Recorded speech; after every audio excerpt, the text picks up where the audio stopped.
Hi, and welcome back to another episode of Radical Talks with Coach TJ. Today's topic is going to be about social media, censorship, and that combined with whether or not there is a such thing as a free speech app, or are all the apps ops?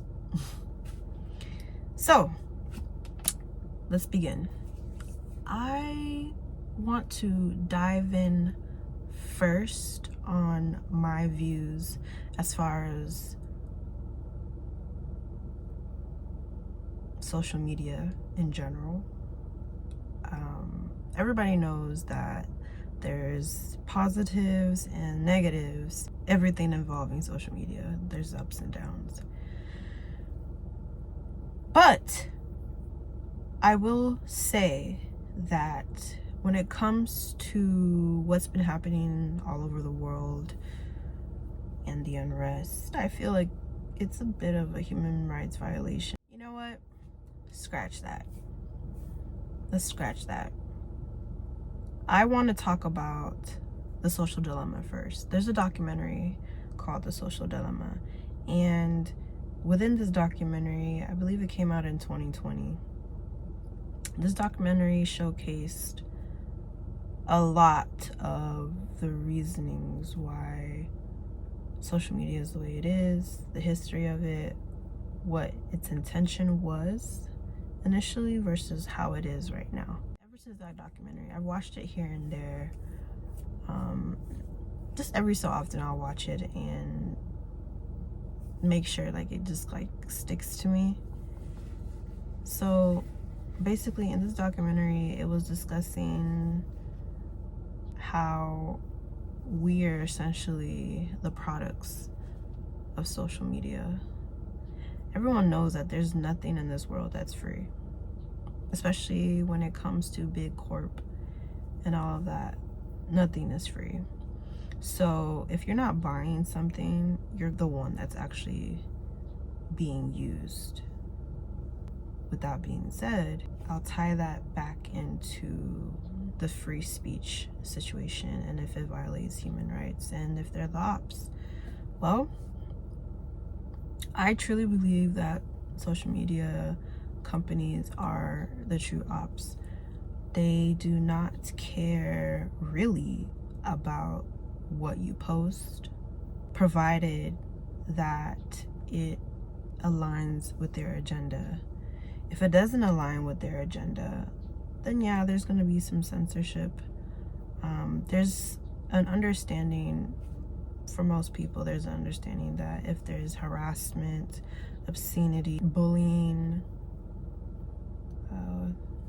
there's like key things that you should know universally not to do. Okay. However, turn this off. However, everybody knows that there's always those people that decide to not do as they're told, so hence the censorship. But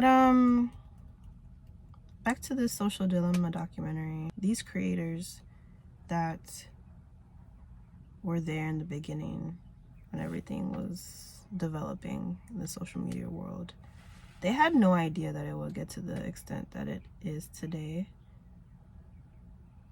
The negatives, I feel, do surpass the positives, especially when it comes to everyone kind of checking in to see what other people are doing, comparing themselves, thinking the grass is greener on the other side.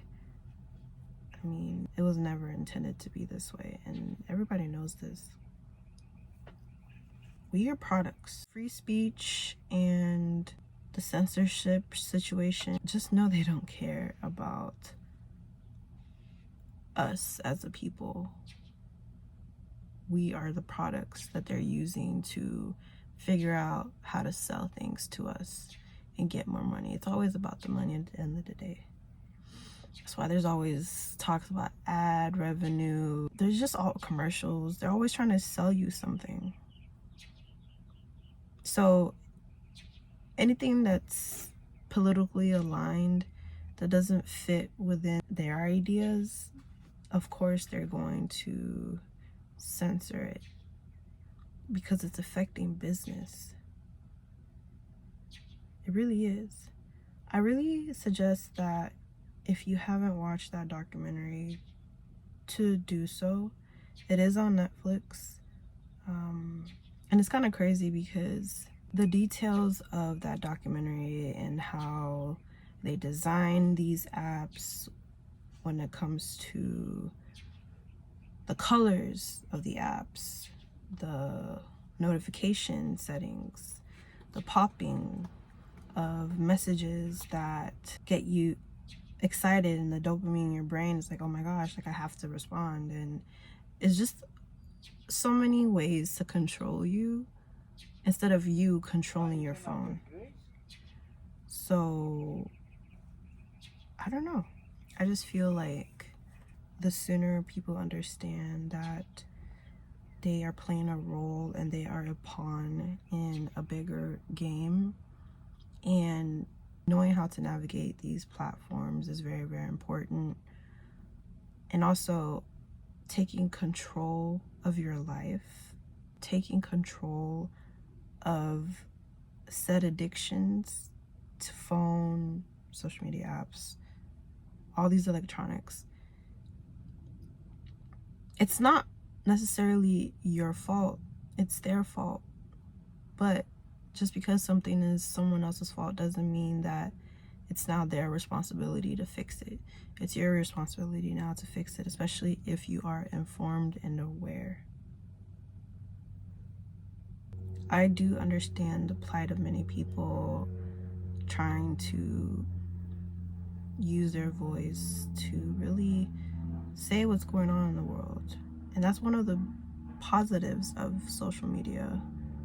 However, you have to understand that, at least if you're in the Western world, the First Amendment rights don't really give too much jurisdiction when it comes to amendment rights for social media, given that every app is a private company. So it's essentially they have a say in what they can put on their platform or not. But each app has their own set of rules. So you have to research and know how it's going to play out. Me personally, I use social media as a tool.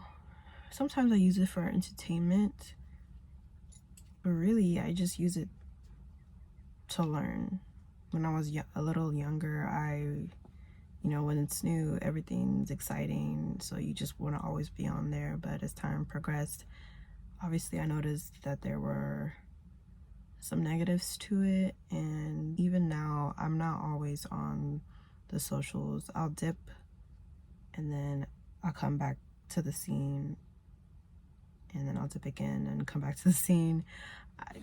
I just focus on myself, and the less distracted that you are by these social media platforms, the better your life is going to be.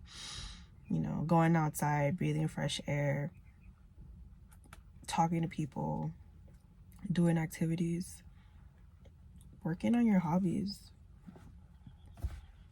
But yeah, The Social Dilemma is definitely a watch. Everybody needs to watch it. The censorship going on in the Western world when it comes to these apps, I don't think they'll ever stop. Everybody knows that the TikTok ban is about to officially get set into action. And even though everybody's kind of upset about it, I personally feel, yes, TikTok was a great app, is a great app as far as getting communication flowing and stuff like that. However, they do censor in their own way. They blackball a lot of people, specifically a lot of marginalized communities. And a lot of content creators have complained about that. Those who are people of color don't usually have the best promotion. You compare them to some other content creators who don't really focus on social issues, or even if they are not speaking on social issues, the fact that they're a person of color, the algorithm tends to discriminate. There's been research on that. And again, content creators have spoken on this. So, yeah, TikTok is just another app that wants your attention, wants user attention. They want you to use their platform for sure, but they're gonna pick what they want to be pushed.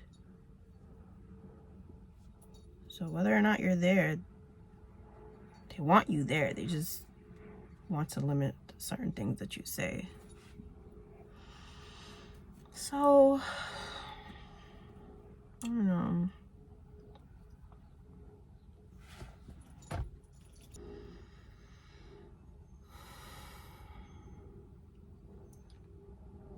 It's gonna be one of my short talks.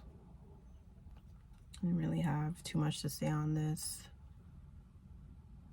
but just be mindful of the things that you post. They're always watching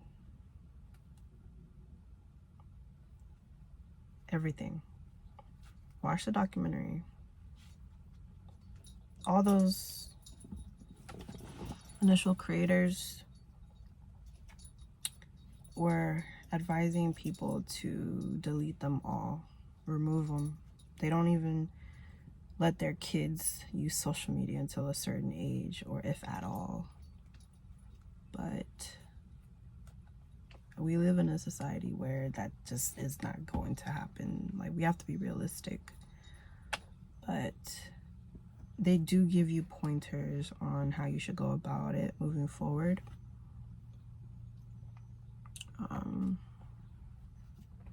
So yeah, take that advice and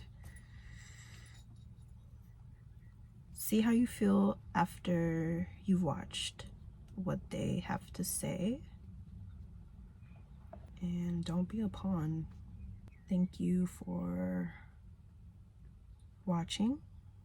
I will see you on the next episode.